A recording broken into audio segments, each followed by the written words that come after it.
Hi, I'm Medik8. You're on RESCUTV with skincare expert Elliot Isaacs, who's here from Medik8 to demystify some of the jargon in the beauty industry for us. How are you? There's no point having a product that just sits on the surface of the skin. Right. The idea is that the product, the active ingredient, gets into the dermis to do its job. And you have a word for that. Well, that's bioavailability, and right. that really is. I mean, I studied pharmacology, and that's what we study. We study taking a drug or an active ingredient and getting it to its target organ, which is the dermis in this case. Right. So you really want to be able to get that active ingredient into the skin. Yeah, exactly. And one of the things that I noticed, and if you look at the lineup of the Medik8 products, is that you're always using serums. Yes. And how are we meant to use them? Do we layer them? What's the process? Well, we have a protocol. It's cleanse, which is you choose your cleanser for your skin type, but then you use protect, which is just an antioxidant. So you use one of the antioxidants.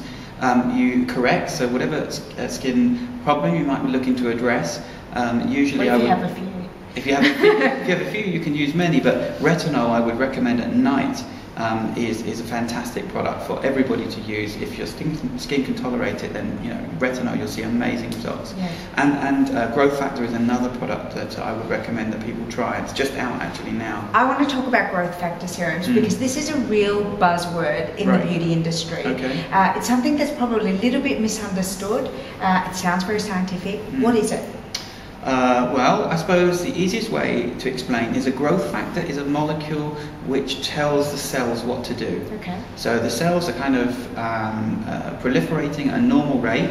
I mean, when you exfoliate your skin, you don't get down to a raw bone, so your skin cells are always proliferating and regenerating the whole time. But that slows down, right? At a certain That slows down, exactly. As we get older, our skin cells slow down, and the viewers will appreciate this in their own lives. They've noticed as they've got a little older, cuts and grazes take longer to heal. Yeah. What growth factors do is they speed up that process because everybody's normally got growth factors in the skin. All we're doing is just applying them externally. Regenerating the skin. Is that giving the skin its own ability to regenerate? Yes, I mean, right now in your skin, you have epidermal growth factor, and that is telling your fibroblasts to proliferate, to reproduce, and that's what gives young skin, and your skin looks very young today, that's what gives, you've probably been using the product, but that's what gives skin that plumpness, the feeling of youthfulness, luminosity, and that.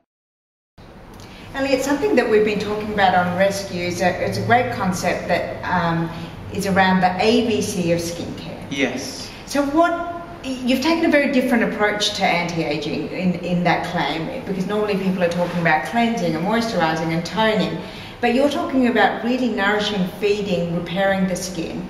What's the A? Well, A is for vitamin A, which is also known as retinol, and I was speaking about retinol before. It's an absolute fundamental part of anti-aging. Most dermatologists that we speak to call out retinol as one of the unsung heroes and a fundamental of anti-aging. Absolutely, you should be using retinol in your regime to get great results. And B, that was a new one for me because I'd heard of the A and I'd heard of the C, but B was a new one for me. Yeah, well, we use, especially in Australia, you've got a lot of sunscreens being used. You need extra moisturisation using vitamin B5 in your hydration. It's fantastic for moisturising base. And vitamin C. Well, vitamin C. Hero. That's up there with retinol as one of the most important anti-aging ingredients in any regime. So I think that ABC, I think it's a really good way of starting. I mean, obviously you want to cleanse your skin, but then ABC, that's the way to go. And G for growth factor. G for growth factor. Yeah, we're going to have to skip a few letters and go straight to G. Great. Thank you so much for sharing your wisdom with us. It's fantastic to learn all about the new advances in cosmeceuticals as well. I really appreciate it. Thanks very much. Thank you.